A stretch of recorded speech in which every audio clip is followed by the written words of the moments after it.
Hello and welcome for the final time this season to the SRL TCR Series, season number 9. We're here at the Nurburgring and it is going to be an absolutely fantastic one. That is no doubt, because we only have 2 more races coming your way. They are happening tonight and all of the championships are still to play for.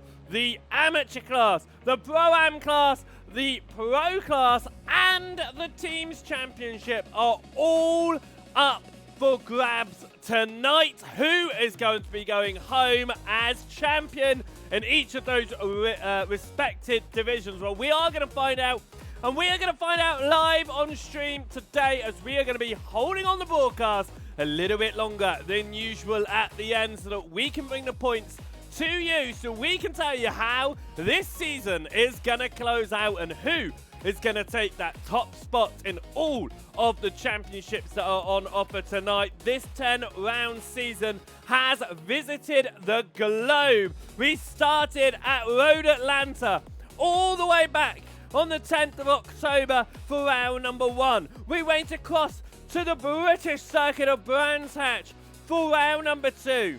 We then went all the way into South America, over to Brazil for the Interlagos circuit, before going back across to Europe, back across to yet another fantastic circuit of Portimao for round 4.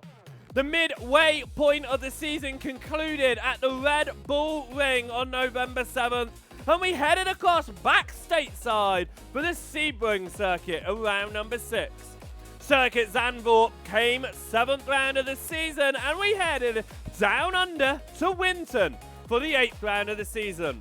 Last week we came across to the final country. We came to Germany, where we saw the Hockenheim Ring play out some amazing fights all evening long. We are back in Germany once more tonight. We are around the Nurburgring circuit here, and the slightly adapted version from the GP layout. We're running that WEC layout, which is the same layout, but that final chicane just a little bit different here, as we are preparing to get underway for what is going to be an amazing final round of the season. It is going to be absolutely crazy, so make sure that you have got your beverages ready, you have got your snacks ready, and you are glued to your screen however you are watching today, because it is going to be a whole evening of fantastic racing action. Let's cover then the championship standings in each of the championships that are out there, and we are going to start all the way in the team standings, because there is a change. For the first time since we picked up the broadcast here at Bill Broadcasting, BIS Circuits are not leading the championship. That lucky title at the moment is going the way of BSTV. There are only 4 points between them though, and you cannot discount Just Give It a Go in 3rd position. It is going to be a very interesting team fight out there to see who is going to come out at the very top of this one, because 3 teams are all within biting distance of that championship. We'll start with the amateur class. By no means the least, but we will start down on the championship that is all but confirmed. Lucas Henschel sitting on 469 points. He is 50 points clear of Thomas Coombe. Now, Henschel is in the race practice server. Coombs is not. That is crucial. Mail and Saunders, they aren't too far behind Coombs there, and that is going to make it a little bit harder for Henschel, because both of those drivers are out there today. If they get some really good results, they could knock Henschel off of the top spot. Of course, Henschel taking a win last week at Hockenheim Ring. He took 2 wins at Winton. He has taken a number of wins this season, a total of 7. Will it be enough for him to stay at the top of the amateur standings at the end of tonight? across to our Pro-Am Championship then. The field that is the most stacked out there, most drivers competing, and that is currently being led by Carl Hardy, but there has been chopping and changing of positions all season long in this championship, and it is by no means decided right now. 91 points go the way of Carl Hardy. He sits less than 20 points clear of Cooper Akers, who sits about 15 points clear of Daniel Lewis, who sits only 5 points clear of Mahan Kodeman, who sits only 20 points clear of Kev Aylett. That championship right there could go anyone's way, and I really do mean that. The Pro-Am Championship could flip on its head. Kev Aylett is the fastest Pro-Am driver out there at the moment. You've got Mahan Kodeman just behind him out in this session right now. You've got Stephen Fye into the mix. He was an Am driver, thrown up into the Pro-Ams after realising how good he was. He's up there in the mix. He's not going to be in the mix for the title, but could he be in the mix to make it a difficult evening for our title contenders? It is going to be interesting. Daniel Lewis is one of the fastest Pro-Ams out there at the moment. Cooper Akers is 5th fastest in class right now. All of the drivers that are going to be wanting to try and take the Pro-Am Championship are proving their worth right now in the practice session that's going on. Final standings to have a look at, of course, the Pro standings. It has been dominantly led by Dan Mould. Those drop weeks that were applied, however, have allowed those behind to sneak in. Now, he is sitting just under 40 points clear of Kim Borkland, but that does not mean he is safe up there. Dan Mould will have to have a really good evening tonight if he wants to stay at the top of that championship for the end of this season. He's doing the right thing right now. He's the fastest man out there in the practice session, but he does have Kim Borkland and Arthur Thurtle breathing down his neck inside the top 5 as well. Tony Walker, he's sitting 4th in the championship right now, 663 points. He's the first of the drivers not in contention, but you can see there, 663 points, sorry. You can see there that he is sitting 30 points clear of Daniel Downing. So there is the fight at the top of the championship. There are other fights going on as well down the championship, and that is the same in all 3 classes. Practice is coming to a close here, and this is going to be an absolutely amazing evening of racing as always.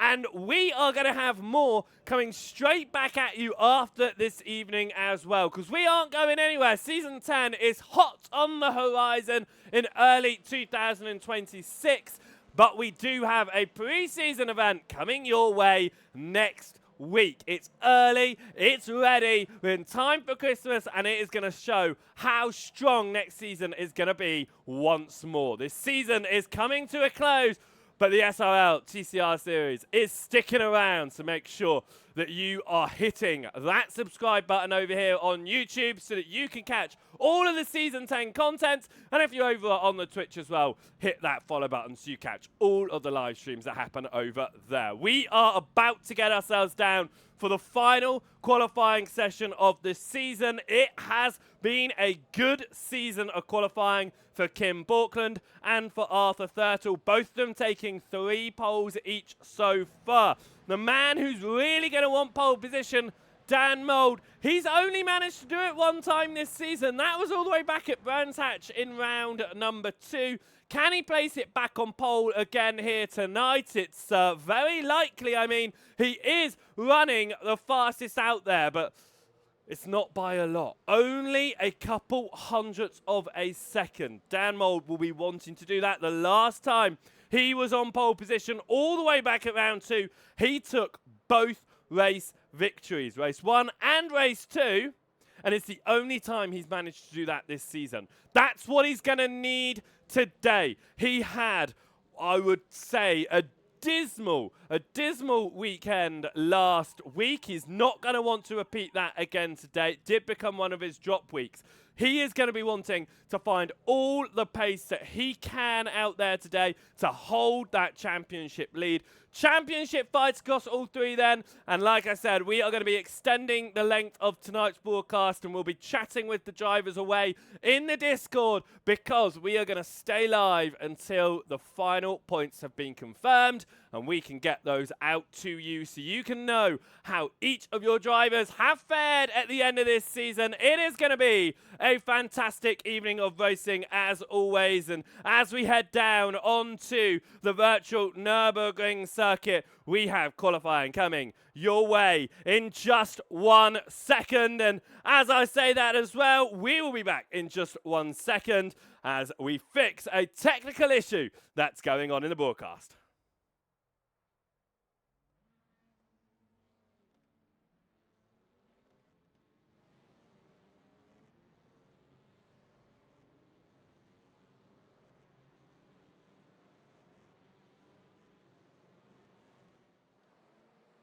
We apologise for that wait there. Qualifying underway now. Drivers are going to be heading out and trying to do the absolute best that they can in what is going to be the final qualifying session of the season. We are looking at John Brown here, coming through the Mercedes arena, leaving at turn number 5 now and heading down RTL towards turn 6. Drivers are going to be trying to push as hard as they can. Track limits are going to be a concern when you're pushing that hard, however, especially on a circuit that has the grass, the gravel so close by. Hockenheimring, you had a lot of runoff on those sharper corners. You don't get that luxury here at the Nurburgring. You got a face full of gravel instead. You're not going to want to find your way off of the racing surface at any point tonight in qualifying or either of our 2 races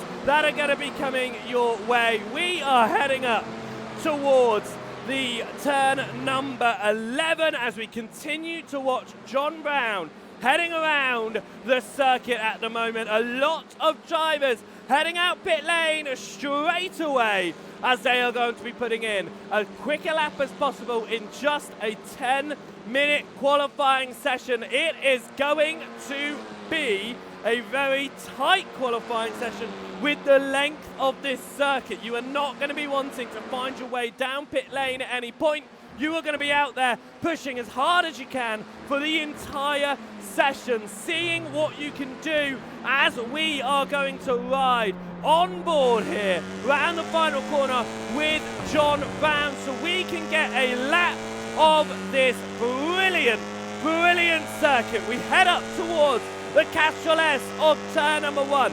Stick all the way to the left-hand side. We're going to see a lot of moves in the races down into this hairpin. Through turn 1, a complete hairpin.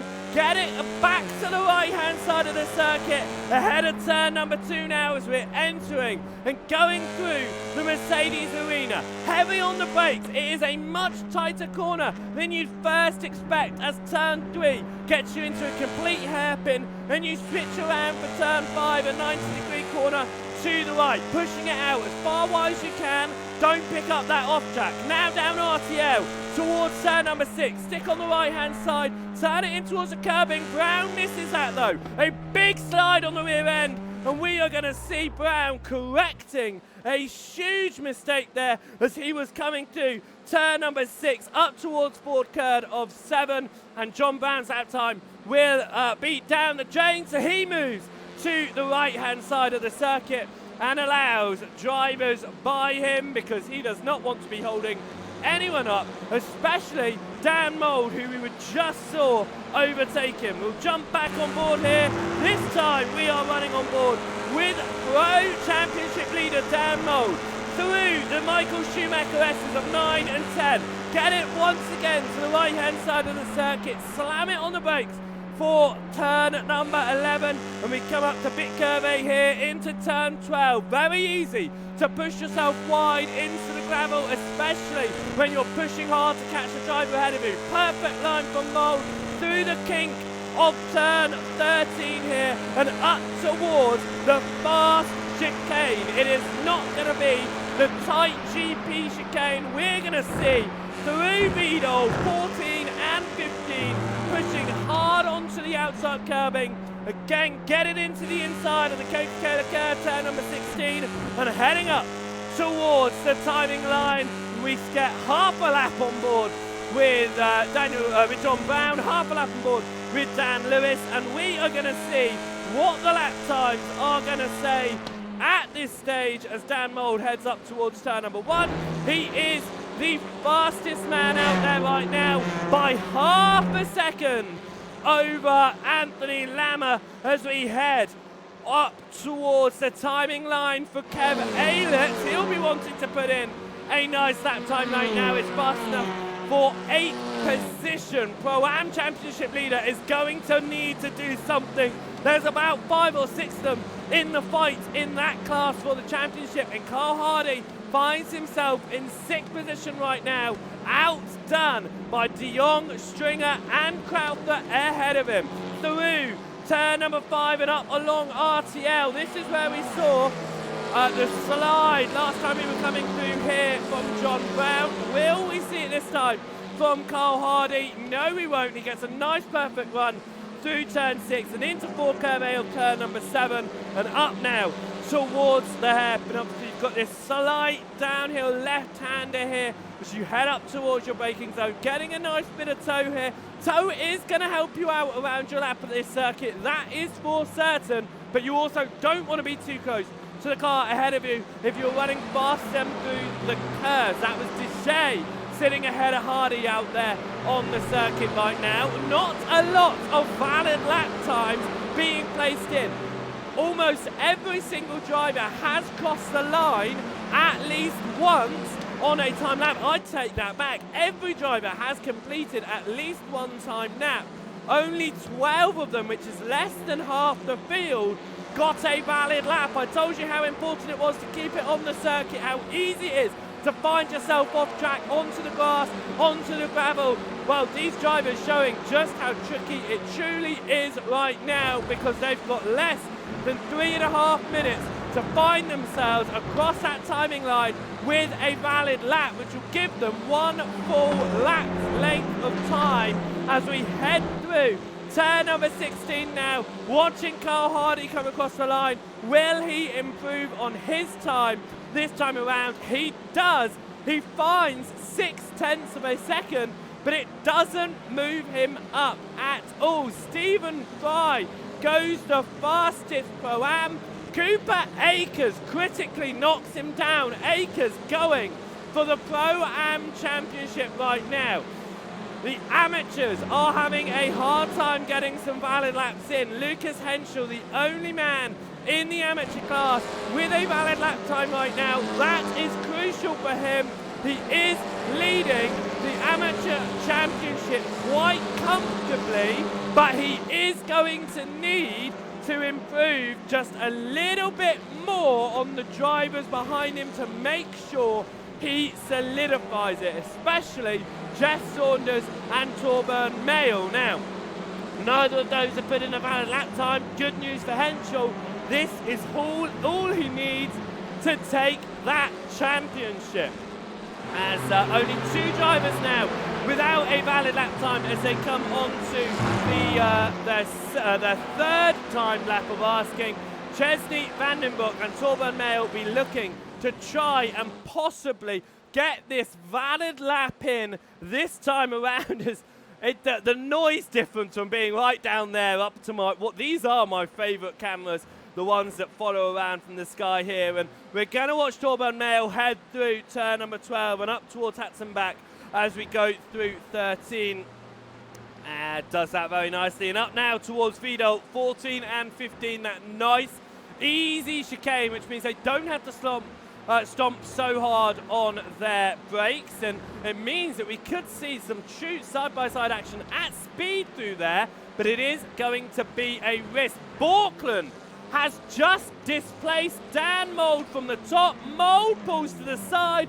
What could have been a second pole of the season is outdone by Kim Borkland by less than 0.02 of a second. Dan Mould will not take pole position here at the final. Can Kim Borkland take his 4th pole position, the last one being back at Zandvoort, as Torben Mail has found a better lap time than Lucas Henschel. Good for him in the amateur championship as drivers come across the line, finish their lap times. I'm looking now, and it does very much look like most drivers have finished their last attempts. Jeff Saunders is going to try and get in one final lap time here as we head up towards turn number 16. Can this be enough for Saunders, who's looking to try and get past Chesney Vandenbroek and possibly Lucas Henschel, because Vandenbroek is not too far off of Henschel here. Jeff Saunders has a bit of time to recover. Will he get it as he crosses the line just in time? He does, but it's 0.004 of a second off of Vandenbroek. He almost got that position up to 24th, but he doesn't quite. He'll hold into 25th, and all of our drivers getting in representative lap times for the first of our races tonight. 20 minutes going to be coming your way, and we are going to get the grid up now for you as we will be watching our drivers as Kim Borkland is going to be starting this one from pole position ahead of Dan Mould. Arthur Thurtle will be starting in 3rd ahead of Anthony Lammer. Jaden Scotton from 5th position, and John Brown will be starting this one from 6th. 7th goes the way of Daniel Downing. 8th is for the first of the Pro-Am drivers, Cooper Akers, who's done exactly what he needed to do in the Pro-Ams ahead of Stephen Fry and Mahan Kodeman. Daniel Lewis there in 11th ahead of Tony Walker. Sidney Haas sitting in 13th ahead of Ryan Stringerdeck. Crowther in 15th. Carl Hardy not doing what he needs there in 16th position in the team that is just taking the lead of the team's championship as well. Ronald de Jong sits in 17th ahead of JB Dejay there in 18th place. 19th place goes the way of Kev Ayler ahead of Paul Hurley. Torben Mail, the fastest of the AMs, will start in 21st ahead of Stuart Gibbons. Lucas Henschel will start in 23rd position. Chesney Vandenbroek will start in 24th, and it will be Jeff Saunders at the rear of the field. We are preparing ourselves for the first race of the evening. All of our drivers are out there preparing for 20 minutes of racing action here in race number 1. It's 25 minutes for race number 2, but this is where the finale begins. This is where the true fight for all 4 of the championships in each of the 3 classes and in the teams are coming together to fight this one out. Let's see how it's going to go. 20 minutes on the clock here at the Nurburgring, and that is a big jump start there in the background as we go across the line. It is Daniel Downing who has had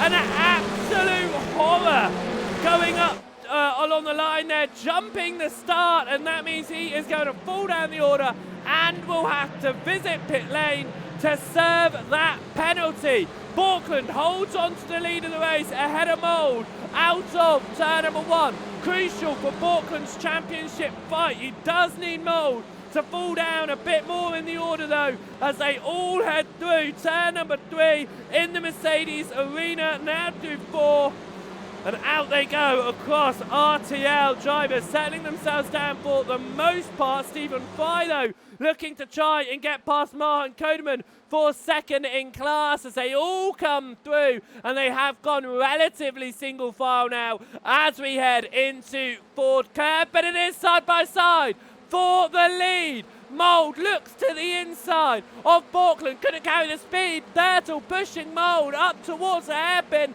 now goes to the outside line, and it's a slide from Borkland. Thurtle's caught up in it. Mould takes the lead.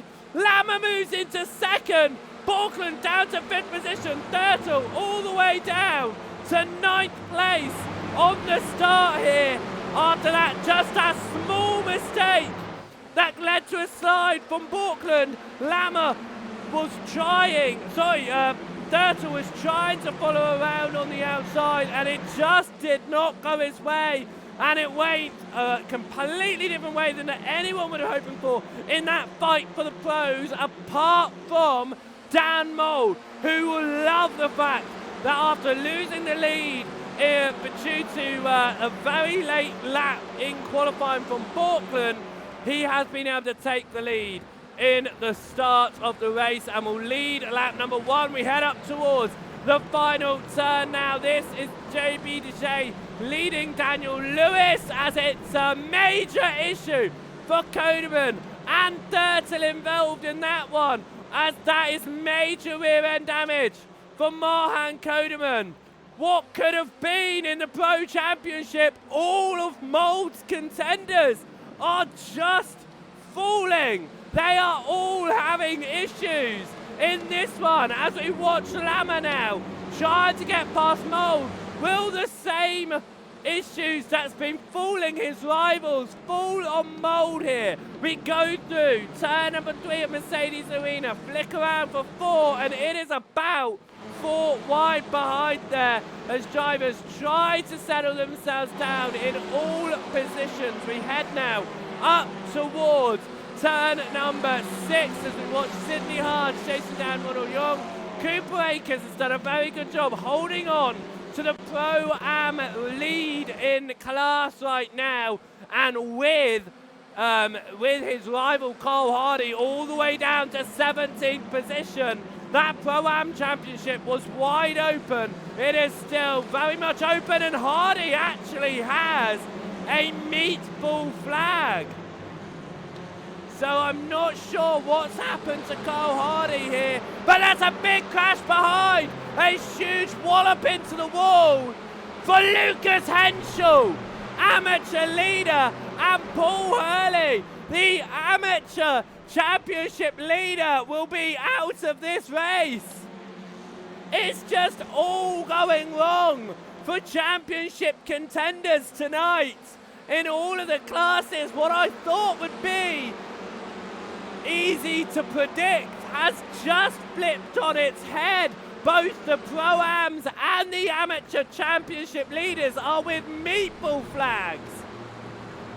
Mould has a half a second lead at the very front and is going to do everything to protect that, stay out of the way of anyone else's issues, and just take a victory here as drivers are flying up towards turn number 1, but still single file. We are going to see if we can jump back here to some of these accidents that have occurred at the start. First of all,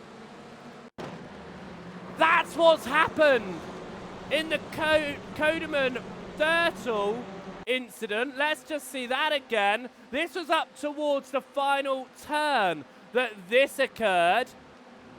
So we are looking at Kodeman. That's Turtle behind. Turtle looks to the inside. There's a little bit of a nudge, and then Turtle just moves to the left, and huge accident there.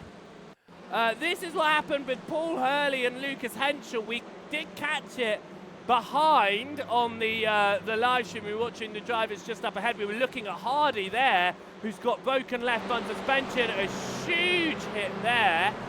Can I see what happened to Hardy? It doesn't show an accident, but what has happened here to Hardy to cause that suspension damage? Goes to the inside, and a huge wallop on Ronald de Jong. Broken left front suspension there. That's what caused the massive gaggle of cars that we had seen.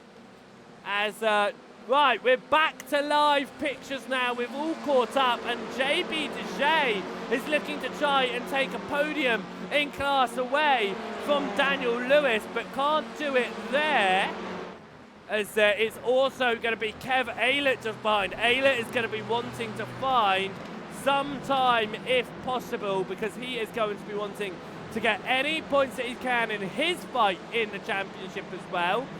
Looks to the inside potentially of JB Deshea there as we head out of the final turn, but we come up now towards the timing line, and it looks like we are all settled down as I say that. Maybe not, because here comes Kev Aylett to the inside of Deshay, backs out of it at the very last moment. 3 different racing lines there going on in this fight for 9th overall right now. We're going to ride on board with Kev Aylett, who is at the back of this train that goes up to the podium in class. Daniel Lewis leading it ahead of Deshay, as it does look like Ryan Stringer made a mistake and has had some issues the last time we were under replay. What has happened to him?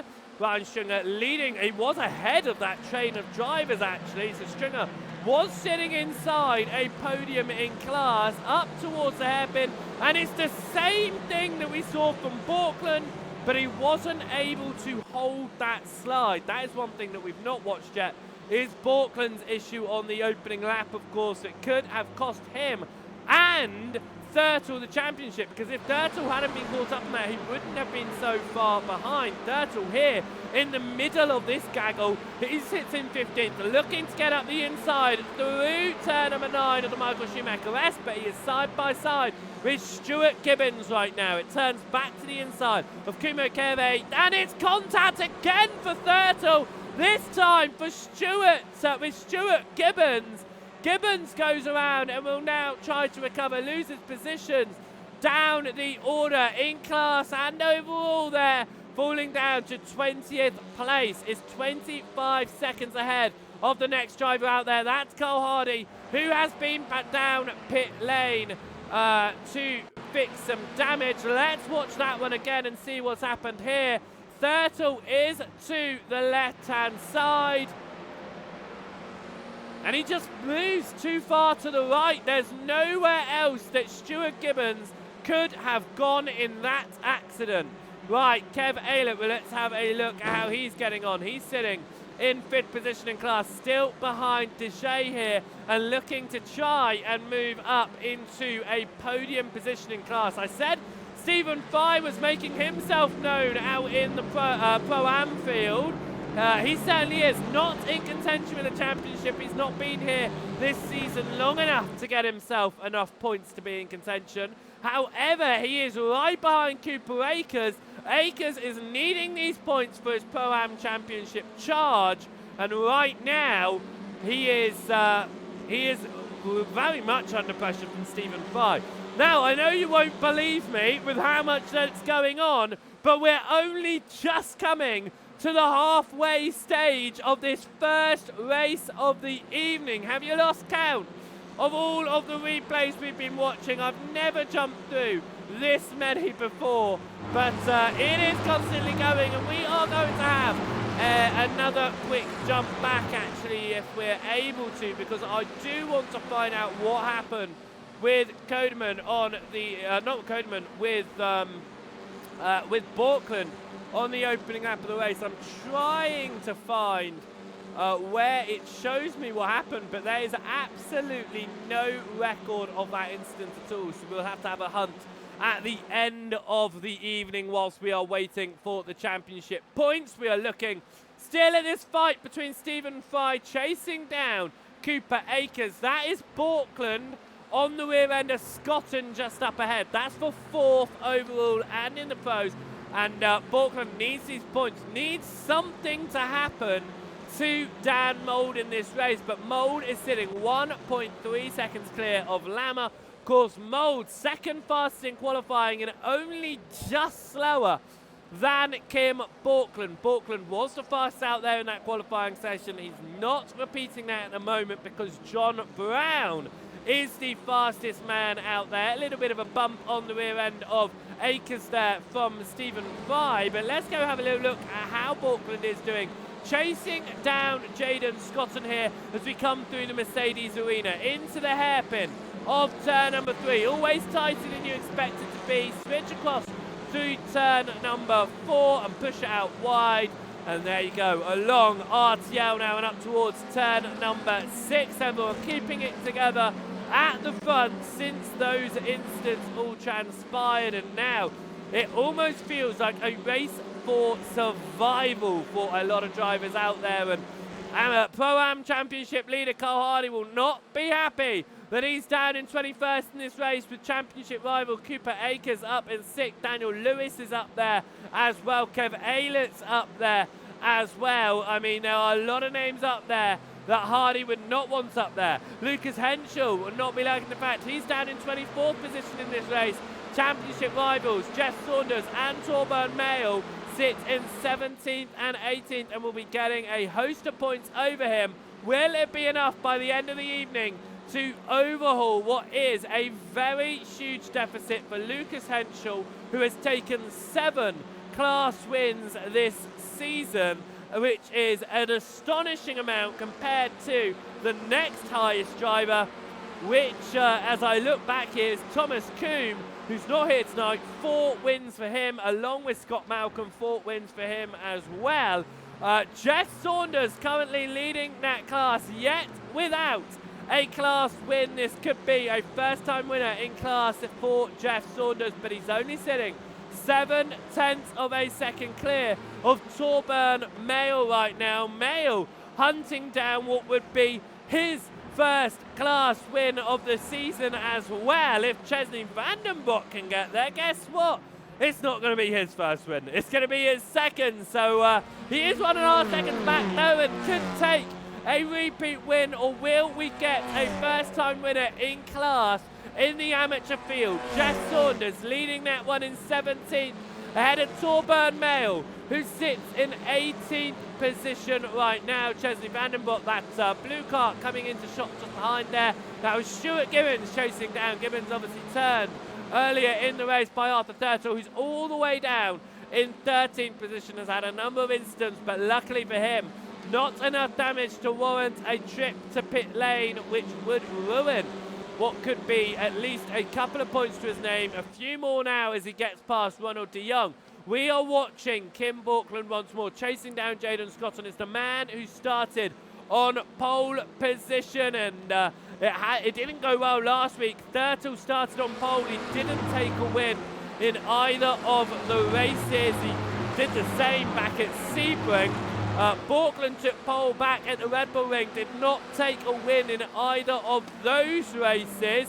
Borkland took the pole at Interlagos, didn't take the win in either of those races. Thurtle took the pole at Road Atlanta, didn't take a win in either of those races. It is a common occurrence in this series. The pole sitter does not always win a race the same week that they get pole position. In fact, it's about a 50-50 chance of being on pole position and getting the race win that week as well. And right now, that 50-50 chance is not paying off for Kim Borkland. Fortunately for Dan Mould, it's paying off for him.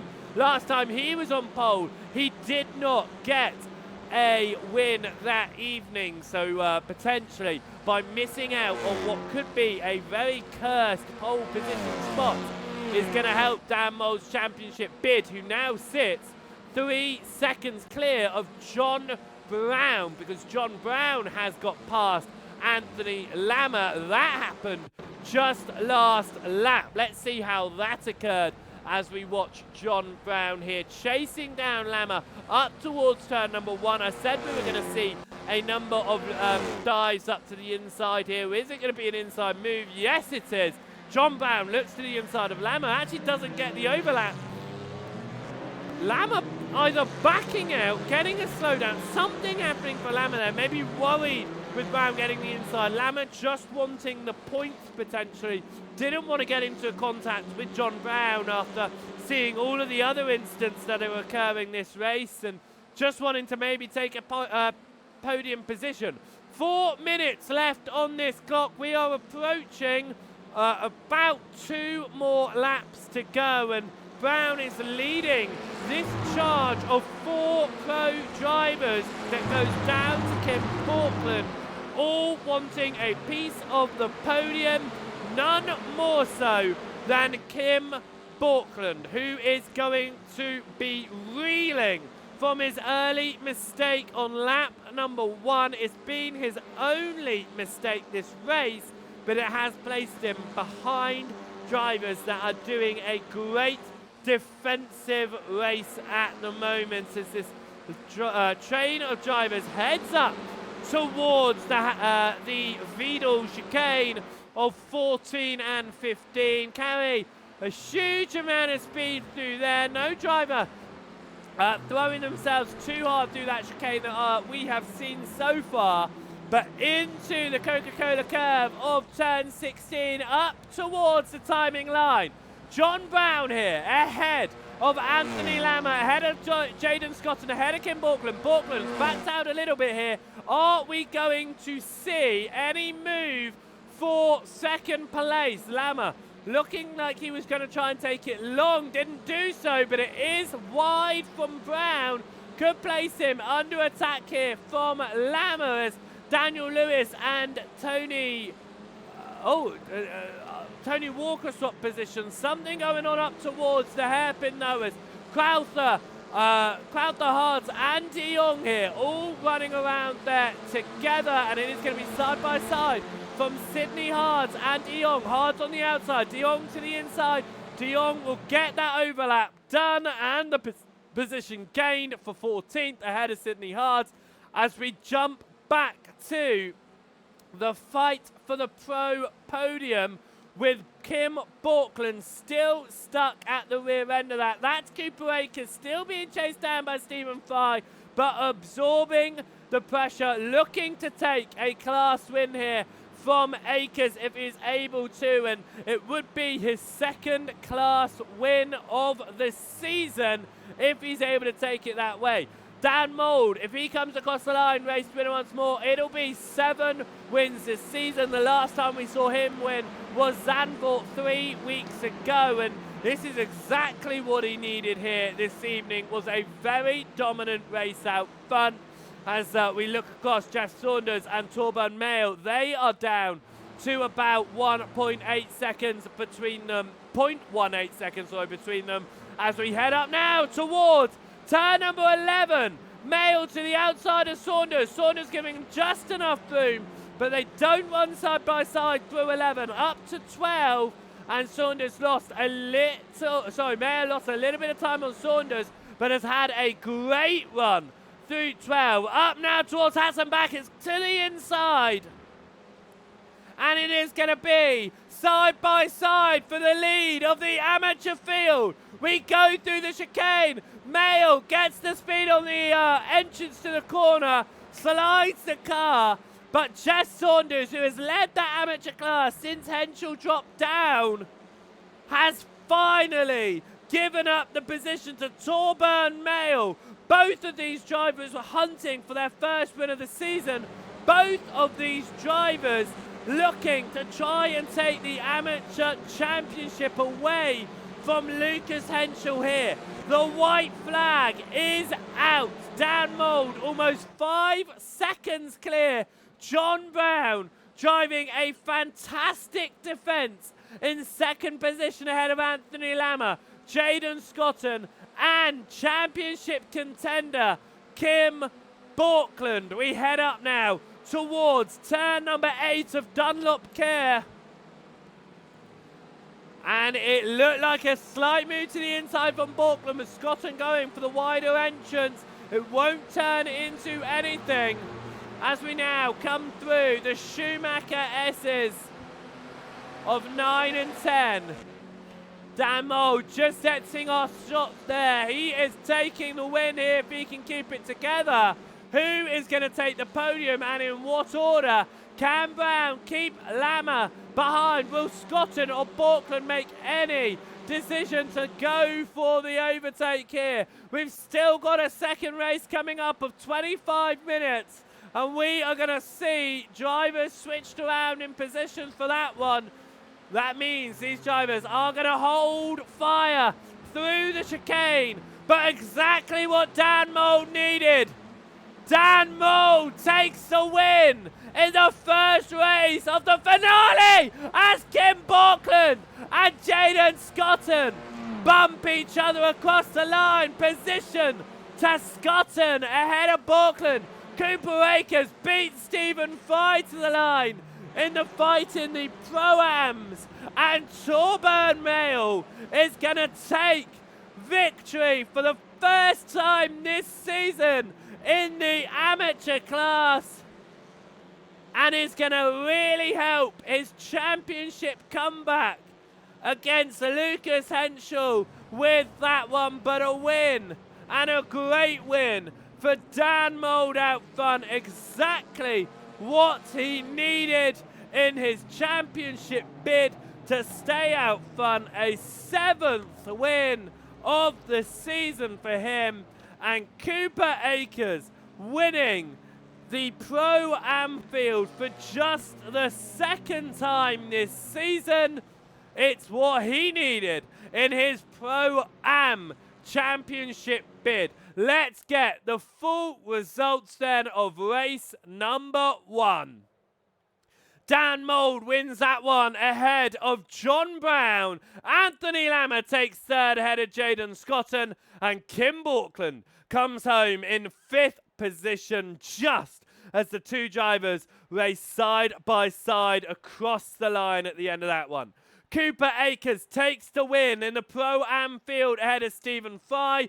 Daniel Lewis coming home in 8th position ahead of Tony Walker. And JB Dejay comes home in 10th.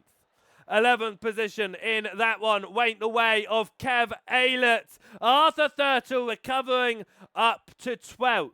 Dec Crowther took home 13th position with Sydney Hards in 14th. Ronald Dion came home in 15th position, 16th position the way of Ryan Stringer. 17th then, for the first time this season, Torburn Mail takes a class victory. That was ahead of Jeff Saunders taking that lead in the dying stages of the race. Stuart Gibbons comes home in 19th ahead of Chesney Vandenbroek, who finished in 20th place. Carl Hardy took home 21st position after coming down pit lane to repair that suspension damage. Daniel Downing coming down pit lane as well with Paul Hurley. Lucas Henschel, not what he would have wanted, but he did finish the race. He came home in 24th place, and 25th and down was Mahan Kodeman. What a race that was, full of ups and downs for a lot of our drivers, but exactly what Pro Championship leader Dan Mould needed. The Pro-Am Championship leader, the Am Championship leader, well, not quite what they needed in that one, and they are going to have a harder time in the second race of the evening to make sure they get enough points to their name to take their respective championships. It is going to be a very interesting second race of the day. It's 25 minutes. It's an invert. It is going to be, well, interesting is the word I'm going to say.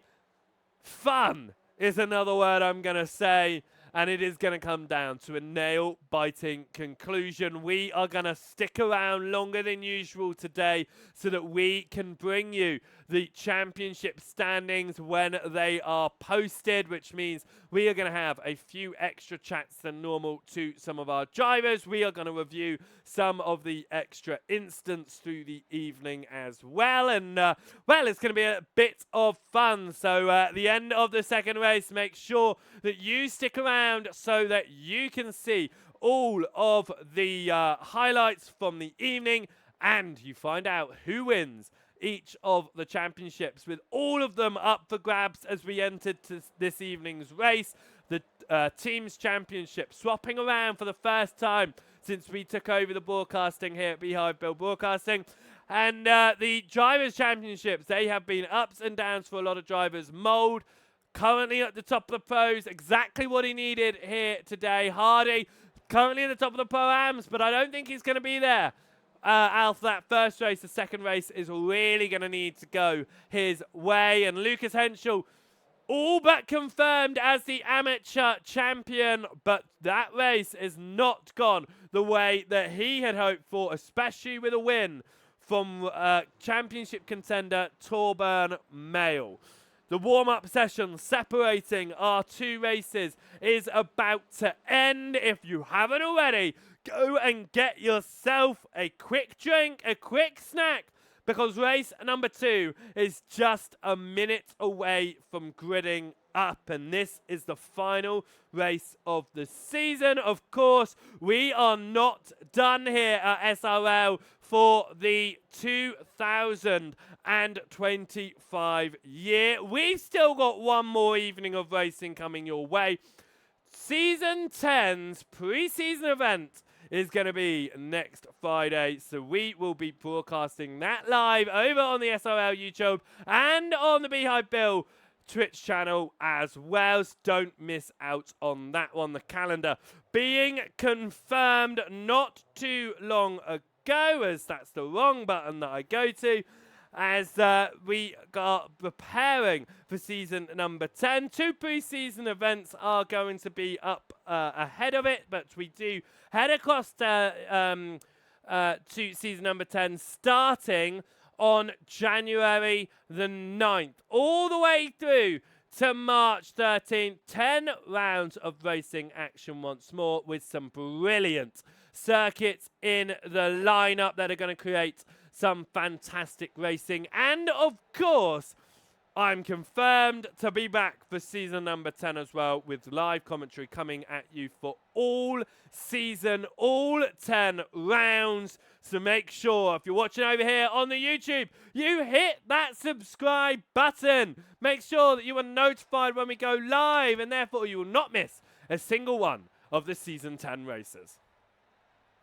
Season number 9, though, has got one more race to go, and the man starting at the very front of the field will be the one, the only Ronald de Jong.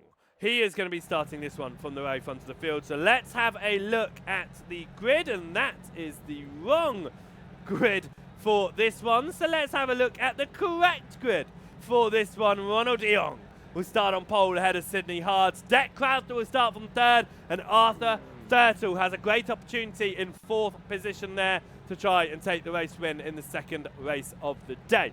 Kev Aylett will start this one from 5th ahead of JB Dejay. It'll then be Tony Walker in 7th ahead of Daniel Lewis. Stephen Fry will start in 9th ahead of Cooper Akers. Kim Borkland in 11th, with Jaden Scotton in 12th position. 13th will go the way of Anthony Lammer. 14th will be John Brown, and race 1 winner Dan Mould will be starting from 15th on the grid. Ryan Stringer just missing out on the invert pole, takes 16th position on the grid ahead of Torburn Mayo. Jeff Saunders will be 18th place. Stuart Gibbons will be starting race 2 in 19th ahead of Chesney Vandenbroek. Drivers with issues in race 1, they're going to be behind. Carl Hardy will start from 21st ahead of Daniel Downing. Paul Hurley will start from 23rd. Lucas Henschel will start from 24th on the grid and will be wanting to move up. And Marhan Kodeman will be starting at the back of the field. Will we see anyone jump the start in this 2nd race of the day? Daniel Downing will be hoping that answer is no. Drivers then preparing for what will be 25 minutes to finish this season off. Who is going to be the champion? We are going to find out very, very shortly. Ronald de Jong from pole position will lead us away as the lights go down, and we're off for the final time on season number 9. We head up towards turn number 1, and it is side by side with Sydney Hards to the inside of de Jong through turn 1. They remain side by side from the front, dropping back. Arthur Thurtle side by side with Crowther. Crowther now looks to the inside of Hards. De Jong has confirmed that lead. Thurtle backs out of the fight ahead of him, decides not to go 3 wide into turn 3, very sensibly so. And he'll be hoping he follows the correct driver as we head up throughout the rest of this lap, because following behind Borkland in race number 1 dropped him down into the firing zone and into a very difficult race of that first one of the day, as drivers now looking to move up the order, including Lammers. driving up the inside of Cooper Akers there, up through turn number 7. Now we head up towards turn number 8, and Arthur Thurtle takes that wider line. No one in front of him slides this time. Kim Borkland is in 7th trying to recover, and the driver who needs to have a great race too as well, still in 15th position right now, sitting behind Ryan Stringer and John Brown, who are side by side. Brown moves through, kicks up the gravel though. Mole trying now to get onto the inside of Stringer if possible. He is going to hold on that inside. Dan Mole gets past Ryan Stringer, follows behind John Brown here as it goes through turn number 11 into 12 and onto the back straight. Drivers are going to be looking for any position they can get as Crowther gets the inside of Sydney Hards, and here comes Arthur Thurtle. Can he get the outside of Sydney Hards? Yes, he does. Thurtle moves into 3rd position overall, and through the final turn, it is going to be all clean for him at the start of the 2nd race of the day. Torburn Mail wanting to have a great race number 2 after winning in class in race 1. Well, he's found himself to the back of the field in 24th position, and he won't be taking the win at this stage, but he isn't too far off of Lucas Henschel. Jess Saunders, however, looking for his first win of the season, is very much up there. A lot of tyre smoke right now, and Cooper Akers is at the very, very front of what is a very long train of side-by-side battles behind, as Stephen Fry now trying to hold on the outside of Kev Aylett. It will switch across to the inside. Fry does manage to hold that inside line, but Aylett has the speed on the outside. Lama and Lewis side by side behind. Aylett has the inside line now through turn 6. Lama on the outside of Lewis behind, but it will swap over to his inside. Lewis carrying speed there. Aylett carrying too much speed, kicking up the gravel. Is it going to go 3 wide behind? It doesn't look like it will, and it will remain relatively sensible behind as Stuart Gibbons tries to stay ahead of amateur leader Jess Saunders here. Saunders gets back through past Gibbons. Stringer follows through as well. Mould gets past Daniel Lewis and now has Aylett and Lama ahead of him. Side by side, he goes to the inside of Lama. It'll turn to the outside, but Dan Mould is going to hold the inside line on Anthony Lama up towards turn number 11. They continue to run side by side here. It'll switch across to Lama's inside. Mould has to leave him the room, but Mould gets the speed. Lama does not. And Lama even loses to John Brown. Dan Mould up to 11th position right now.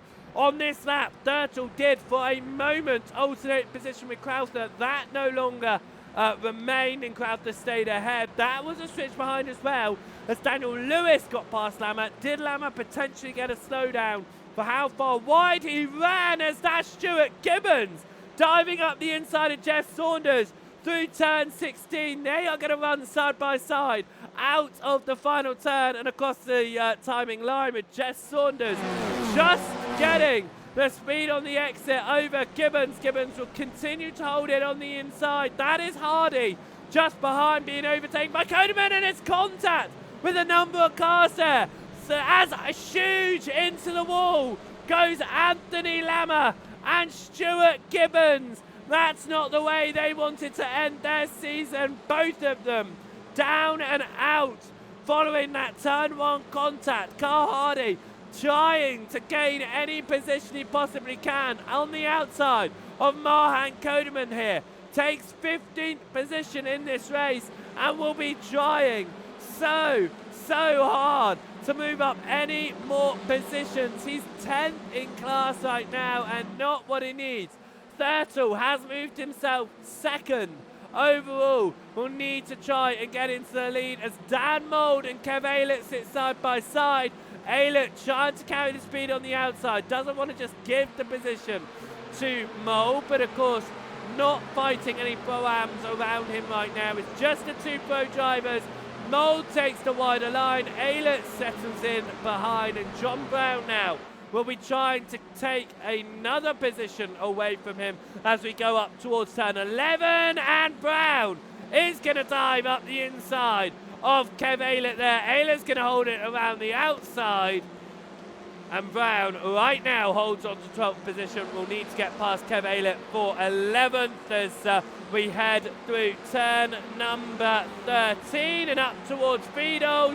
Chicane of 14 and 15. At the moment, they are going to stay in a single line, but John Brown will be wanting to try and make this move past Kev Aylett to try and continue fighting with Mould. Mould wanting just to catch up to the Pro-Ams ahead and gain any more points that he possibly can.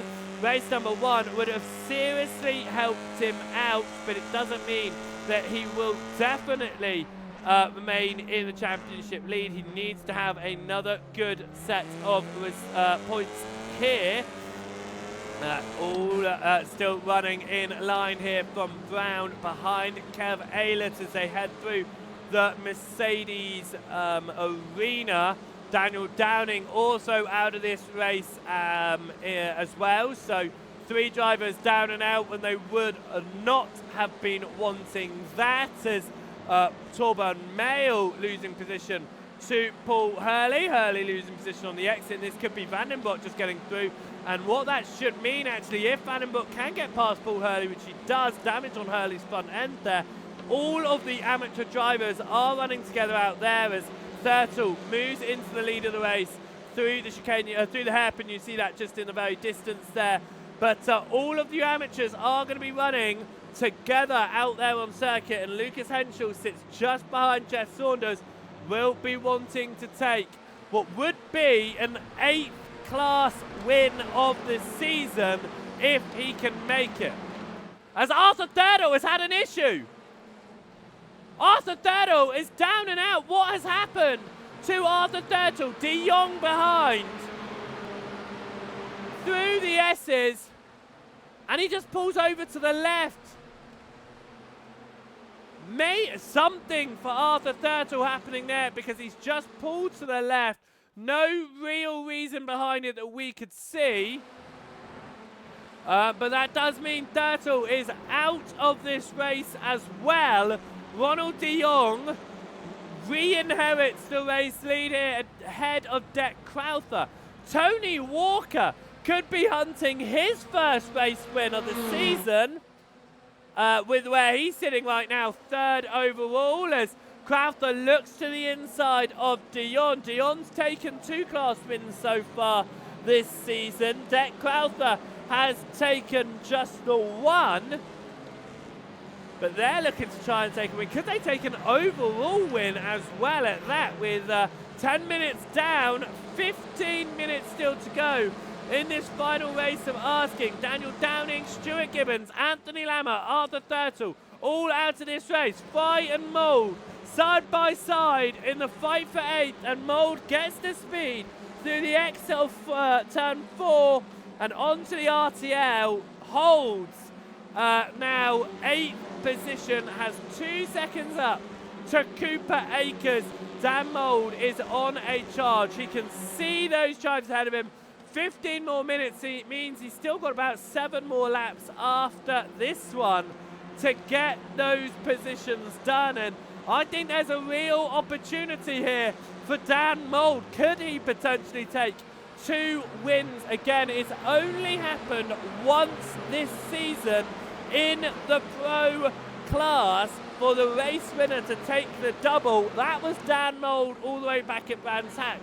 And that was when he took pole position as well. He took the pole, he took both race wins. Can he take both race wins here, where he was not on pole here, but he took race 1 win? Can he take a race 2 victory? John Brown looking to try and get another overall position here. Looks to the inside of Kev Aylett. That was Codeman and Stringer behind, going side by side, as well as Brown carries the speed on the outside of Aylett. They are side by side through the chicane. Somehow they both come out of it. Brown on the inside of Aylett through the final hairpin. Brown comes out on top, but Aylot's got the speed on the exit. I don't know how they got through that chicane, to be honest with you. They crossed the timing line. Come up now towards turn number 1. Brown is to the inside, Aylot to the outside. That's Daniel Lewis just behind, looking to get involved, who will now go side by side with Kev Aylott.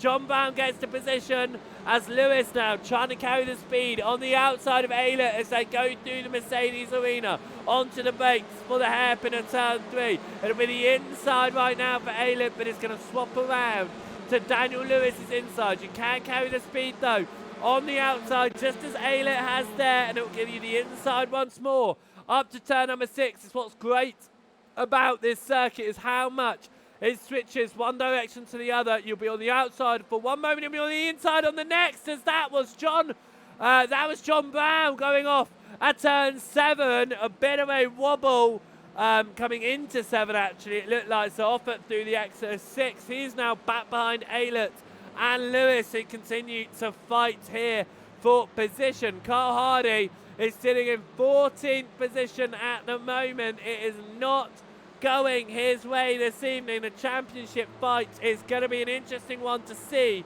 how the Pro-Ams finish off. We head up towards turn number 11 with Aylott leading Lewis. Brown back behind them once more. Deck Crowther is wanting to get what would be his second win of the season here, if he can get past Ronald de Jong, as they head up now towards Vidal through 14, through 15, and up to the Coca-Cola curve of 16. Through the final turn they go.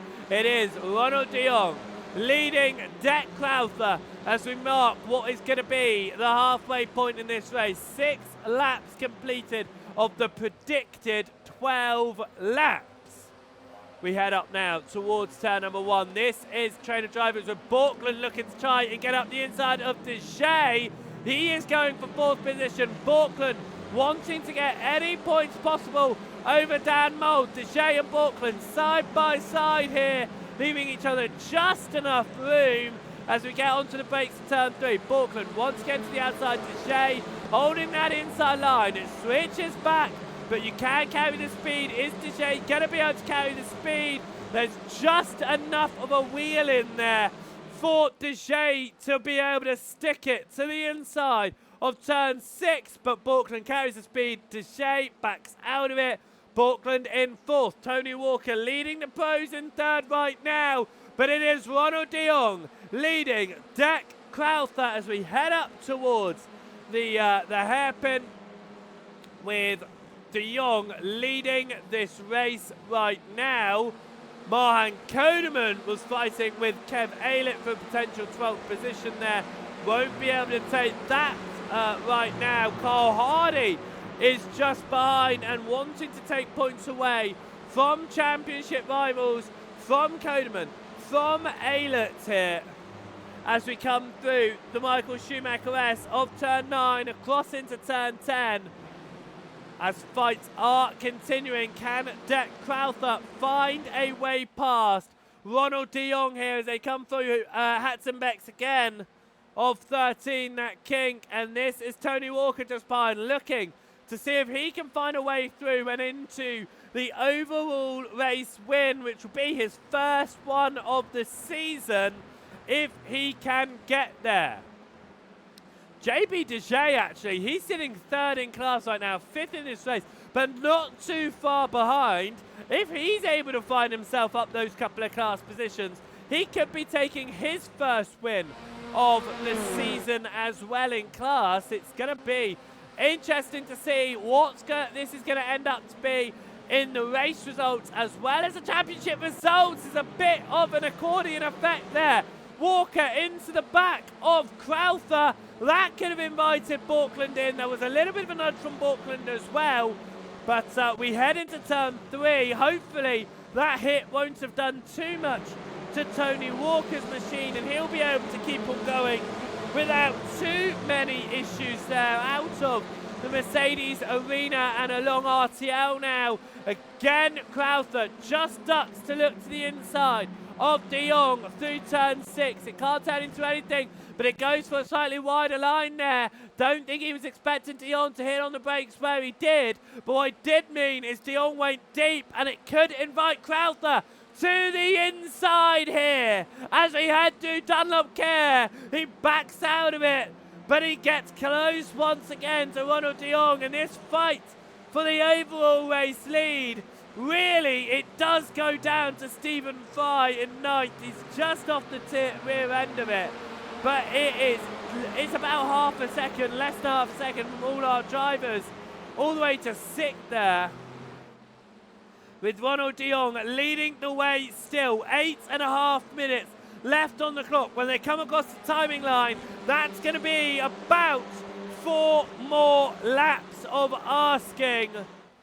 And can Dek Crowther find his way past Ronald De Jong? Can either of the pro drivers find their way through? Borkland looking to try and get past Tony Walker here, potentially just wanting to dispatch Walker so that he can get past the Pro-Ams, because Walker has been unable to do so at this point in the race. And there's a half a second gap now between Crowther and Walker. Could Crowther do something once again up towards the hairpin? Can there be a move? Will there be a move behind? It looks like Crowther's just too far back of De Jong. Borkland too far back of Walker as well, and they all get themselves slowed down for turn number 1. They get themselves through without incident. 7.5 minutes left on the clock. Ronald De Jong leads Dek Crowther. Tony Walker, the leading pro driver, sitting in third ahead of Kim Borkland. JB Deshea, third in class, fifth in this race. Championship leader in your pro field, Dan Mould sits 8th. Championship leader heading into this evening, Carl Hardy sits 14th. Championship leader in the AM class, Lucas Henschel, sits 17th. Second in class, but he does go for the move. It's side by side for the race lead in the amateur field. And Lucas Henschel makes it work. This is how it happened. Up to turn 3, Henschel looks to the inside of Saunders. Brakes earlier. Saunders goes deep. It gives Henschel the speed on the exit of 4. And look at the overlap he's got straight away. Lucas Henschel looking for his 8th class win of the season to solidify an amateur championship. As we watch now, JB Deshea behind Borkland once again. Dek Crowther, 0.3 of a second behind Ronald De Jong, looking for the lead. This is anything but over in these fights out there on track. 6 minutes left, coming up to 3 to go. Crowther stays behind De Jong. Borkland stays behind Walker, and JB Deshea is just getting the view of his life as De Jong goes wide through the final turn. Dek Crowther moves into the lead, but it's side by side with De Jong. He's trying to get over to the racing line, but that door, it's not closed yet. Up towards turn number 1. Crowther to the inside, De Jong to the outside, and Walker jumps to the inside to try and get past De Jong as well.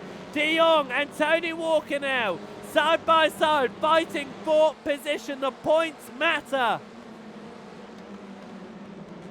De Jong holding it to the inside. It will swap over for Walker's inside line. There's a little bit of a nudge. De Jong's not going to get the speed on the exit of that one. Borkland now is going to get involved, and they're going to go almost 4 wide up towards turn 6. A huge gaggle of cars as they now settle themselves in 2x2 up to 7. And Kim Borkland, Tony Walker side by side for the lead of the pros. Ronald De Jong and JB Deshea side by side for second in class. As that is a bump there from De Jong on the back end of Tony Walker. It allows Deshea through and Dan Mould to get through as well. But Kim Borkland moves second. Dek Crowther now has a lead of 1.3 seconds. He only needs to hold for 2 laps to take an overall race victory I mean, it's going to be his second win of the season, but it could be an overall race victory as well if he can hold it together out there in a nice little gap. But he does have the man who took pole position this evening at the front of the chasing pack. We head through Vidal, 14, 15, up to 16 now as we go on to penultimate lap of the race. Lucas Henschel has pulled out a second lead over Jess Saunders. Saunders could be under attack from Torburn Mail come the end of this one. This is Marhan Kodeman chasing down Kev Aylett through the hairpin and up towards the timing line. That's John Brown behind Daniel Lewis. I mean, John Brown did get past earlier in the race, then he had that big old slide. And that slide has meant that Brown just been unable to really make his way through as Stephen Fry gets past Stephen Hards, Sydney Hards, sorry, for 8th position in this race. But you can just see the train of drivers that goes up to the lead, and Kim Borkland has closed down the gap to Crowther by 0.4 of a second in half a lap here. Can Crowther hold on to this one or not as we sit on board with him looking back towards Kim Borkland and the chasing train of drivers? Borkland can get to the back of Crowther, of course. Doesn't mean that he's going to be able to make the overtake. White flag will be next time around as we head through Dunlop Care of turn 8 and up towards the Michael Schumacher S. As they all head through right now. Cooper Akers is sitting on the rear end of Ronald de Jong. De Jong has fallen significantly after that little bit of a nudge from Tony Walker. He's fallen down into the chasing pack. He's got Cooper Akers just behind. Stephen Fry and Sydney Hards just behind that, as well as Carl Hardy still not getting the points that he needs. Cooper Akers getting some really great points here. Daniel Lewis getting some good points to his name as well. So it is going to be interesting to see how that Pro-Am Championship is going to stand, because that is the one that is going to mix up the most at the end of this one. But the fight is going to come on to the final lap of the race. Deck Crowther is going to come across the timing line, leads ahead of Kim Borkland, but the white flag is going to be out here as we head up towards turn number 1. Will Borkland be able to make the move for the lead? Looks to the outside of turn 1. It's side by side between Deshay and Mould behind as well. Deshay keeps Mould at bay. But even with this result after the win in race 1, Mould will be the pro champion. Lucas Henschel gets past Ryan Stringer as well to put another point to his name, another car between himself and his rivals. Crowther holding on to the lead of this race now as we head on the 12th and final lap of asking, and for the final lap of the season. It's side by side between Dan Mould and Deshay once more. Mould to the inside of Deshay as here comes Borkland to the inside of Deck Crowther. He's not going to fight it. He's got the class win. Deshay is fighting Mould behind though and holds on to 4th in this race. Crowther is going to take class win. Kim Borkland is on the hunt for his 4th win of the season. Is it going to remain this way when they come across the timing line though, as Mould goes to the inside of Deshay to take 4th position. Deshay down to 5th. But we come towards Hatzenbeck's for the 12th time in this race. For the final time in this race, we head up towards Vidal. Kim Borkland looking to take his 4th win of the season. The championship in the pro class will go the way of Dan Mould. The other classes, we are going to have to wait and find out. But Deck Crowther takes his 2nd win of the season in the Pro-Am field. And in the Am field, to take the championship will be Lucas Henschel for the 8th time this season. But it will be a championship for Lucas Henschel. It's a championship for Dan Mould. Who will it be for the Pro-Ams? We will have to wait and find out for that one. But what a fantastic evening of racing. That was absolutely amazing. And season number 9 comes to a close here in the mountains of Nurburgring. Well, the hills of Nurburgring. We end season number 9 and we prepare to wait for the official point standings following the final 2 races of the season. But it has been a fantastic one. Let's have a look at the results for the final time this season. Kim Borkland, for the 4th time through this season, will win in the pro field for Sim Racing Norway. Half a second clear of Det Crowther, who takes the checkered in class for just a 2nd time. The last time he managed to do that was all the way back at race 2 in the Red Bull Ring. Tony Walker comes home in 3rd ahead of Dan Mould. JB Dejay holds on to 5th in the race ahead of Ronald de Jong. Cooper Akers comes home in 7th ahead of Stephen Fry. Sidney Hard takes home 9th and Daniel Lewis in 10th position. 11th position will go the way of John Brown. Marhan Kodeman will take home 12th ahead of Kev Aylett. Carl Hardy in 14th. Lucas Henschel, for the 8th time of asking in class, takes the victory for the amateur field ahead of Ryan Stringer. Torburn Mail came home in 17th. Chesney Vandenbroek in 18th. 19th position went the way of Jeff Saunders.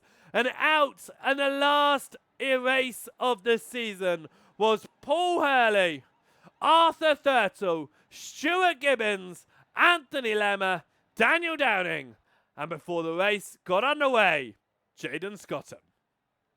The first man that we are going to talk to has got to be the man that is not officially confirmed, but it is anything but Dan Mould, Pro Champion for Season 9. Cheers, Joe.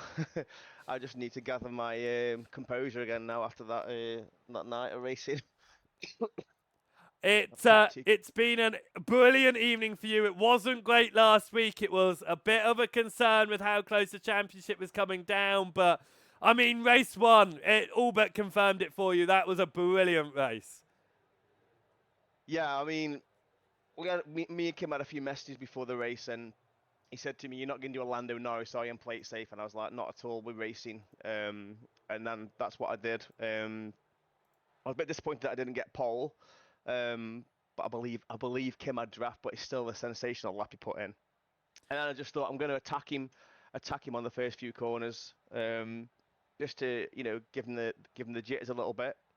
And I think going into the hairpin, I think he just the back end just came around with it being so cold in the tires, and that was it. Yeah, it was just a case that of just setting in and putting the laps in after lap and hoping he wouldn't catch. But yeah, fantastic. But I knew it wasn't over because the reverse grid can really bring up some what's the word I'm after, spicy racing, so to speak, and you have to really, it feels like you're walking on eggshells when you're trying to get through the grid. And the more I saw Kim moving up, the more I had to force myself to move up with him, but then trying to keep it safe as well and not getting into any collisions myself. There was one moment where I went into the last chicane, and I'm not gonna lie, Joe, I thought it was over.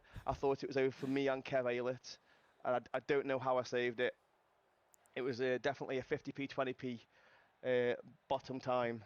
But yeah, and then the last few laps, I think we went 4 or 5 hours. Were just going for it, and I was like, no, But Kim was up there, and it was absolutely fantastic to be a part of. Really was. Yeah, that as you said, that second race, the reverse grid, it always makes it spicy. You said that it was really about working your way through the field, and I don't think you could have worked your way any better through that field. It was touch and go for moments through that race, but you came home in 4th, and really, you couldn't have asked for a better weekend, could you, to take home that championship? No, I do. It is one of my favourite tracks, Nurburgring. And when I got on the rig last night to do some laps, I just felt like the car just was really hooked up round here. Whereas at Hockenheim, the Honda seemed to be far behind the Veloster.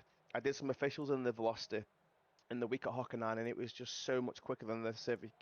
But here, it just seemed to just every corner, even with a low brake bias, it just felt so planted. The car did, and I had so much confidence going into the race tonight that I could put the laps in.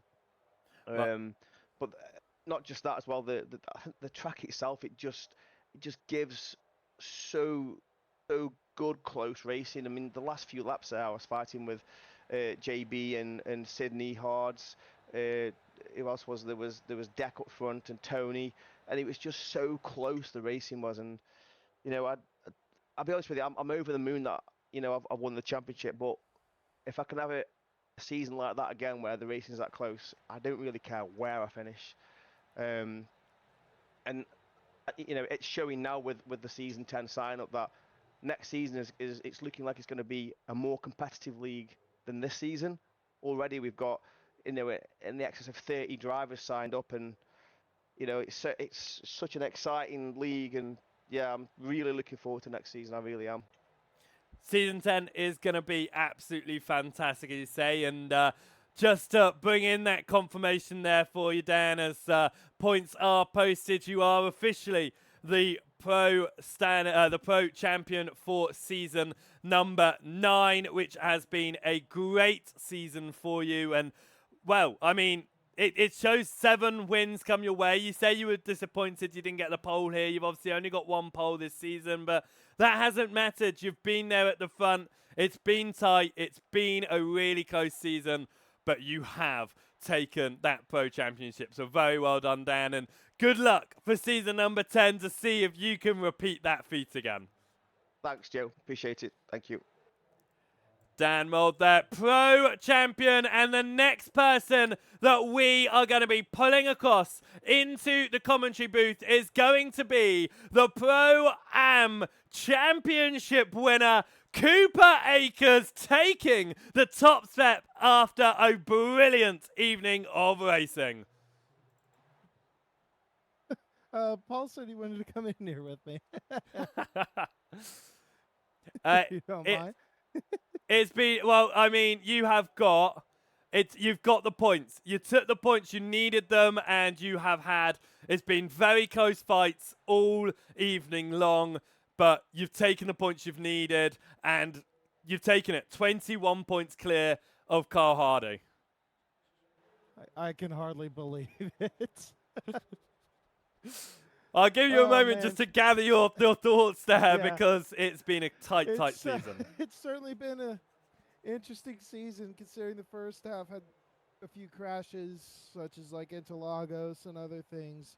It's been a really good fight with all the people up front. Going into this race, I was really worried. In the second race with the front field so bunched up, I was scared they're going to wreck each other, and then, that would be it. But, I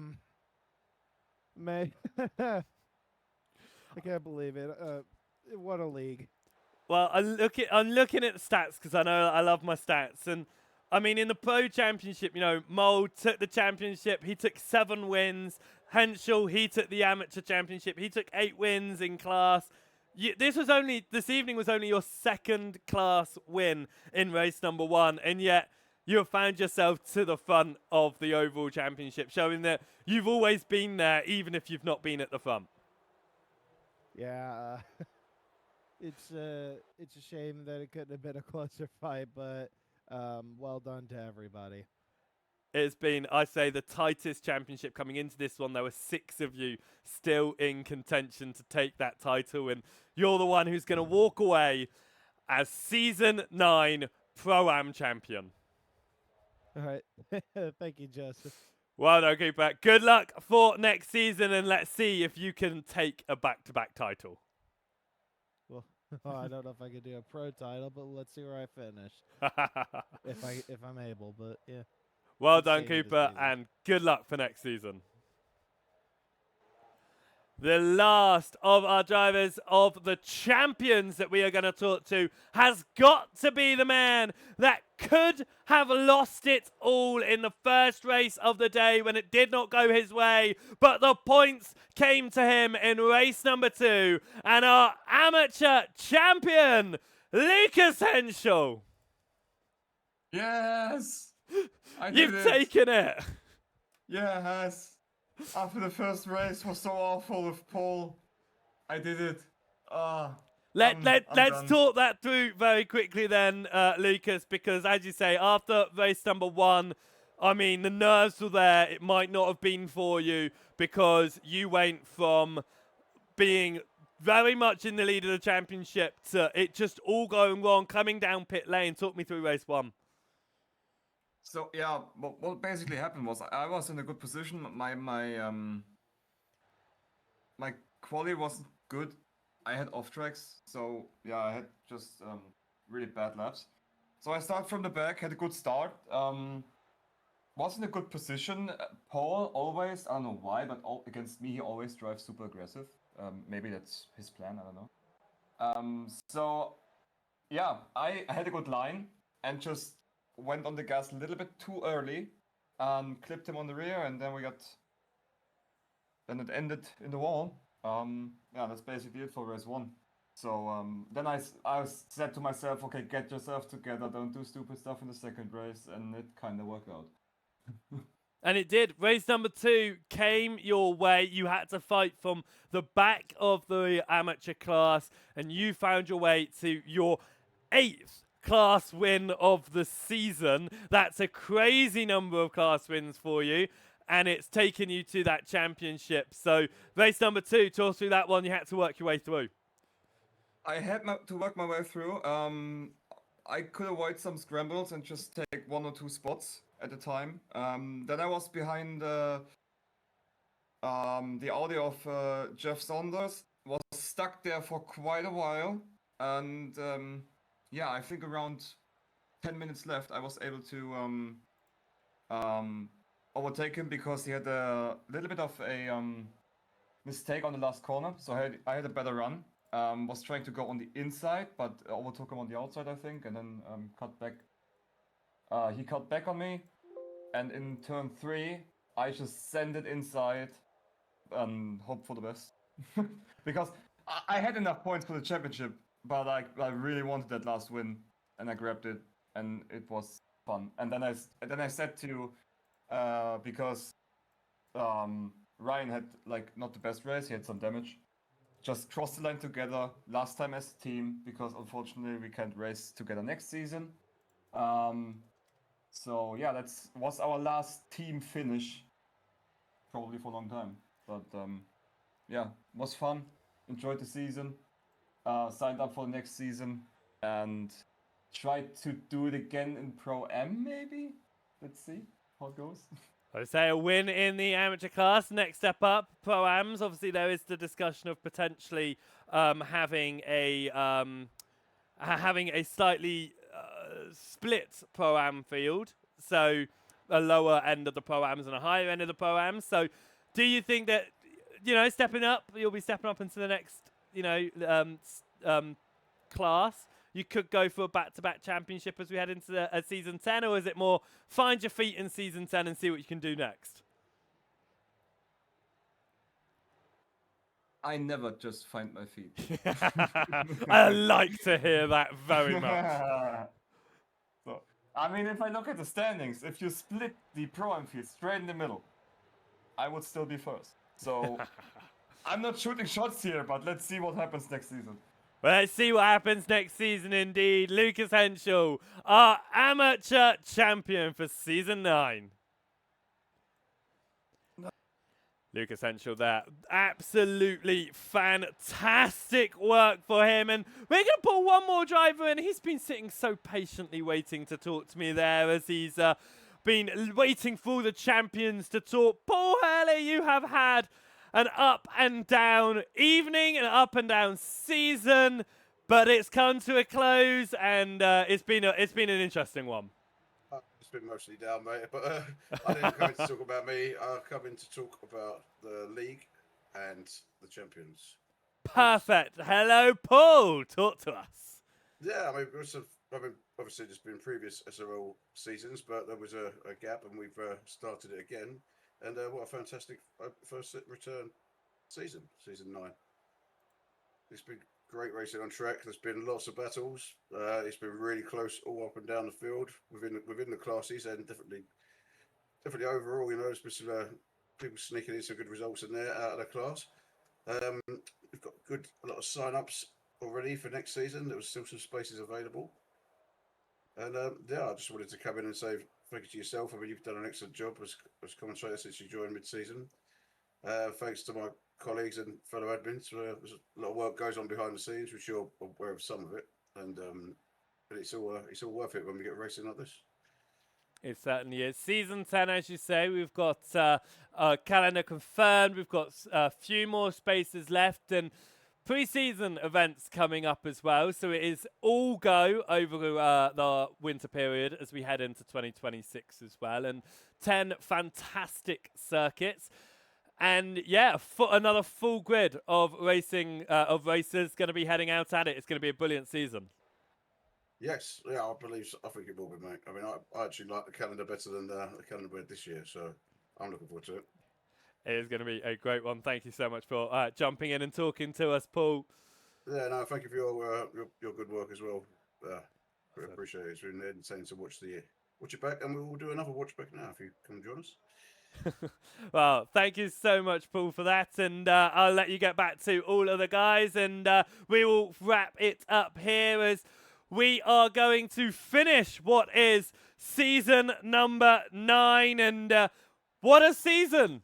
I think that sums it up, really. What a season it has been here around the SRL TCR series, and as Paul was saying there's a lot of work that goes on behind the scenes as well with all of the team that work on this series. And you know, I get to come on once a week and shout as loud as I can at my computer screens. You get to sit there and watch these amazing races. Our drivers, they get themselves prepared, they get themselves on the track, and it's all put together by amazing community. You know, you've got a great team putting it together, got great drivers out there as well, and it is, you know, it's such an honor to be able to come out and just cover this amazing event. So I am very, very pleased to say that I will be back for season number 10 for the entire season this time, and I am really, really looking forward to it. The calendar is mega. The championship, as always, is absolutely mega. And as always, every time we step up, we are going to be improving the broadcasts that we bring to you every single time. So make sure that you hit that subscribe button on the SRL YouTube channel so that you can catch all of the racing action for season number 10, starting with next week's pre-season event as well, which will be broadcast live as all of the SRL TCR events are, and we will be getting started, of course, on season number 10 in the new year. If you're watching over on the Twitch page, make sure you hit the follow button over there as well, because then you can catch all of the stuff that we do at Beehive Build Broadcasting. And to catch all of the previous races, you can go over to the SRL YouTube channel and watch all of the previous live streams. If you want to catch the extended highlights of each of the races, make sure you head over to the Beehive Build Broadcasting YouTube channel, where I will admit last week's race is not out yet, but it will be by the end of the weekend, and we'll get this one's out before the pre-season event for season number 10. I hope you have enjoyed the broadcasts here. I have been loving putting them on, and I cannot wait for season number 10 kicking off in January, on January the 6th.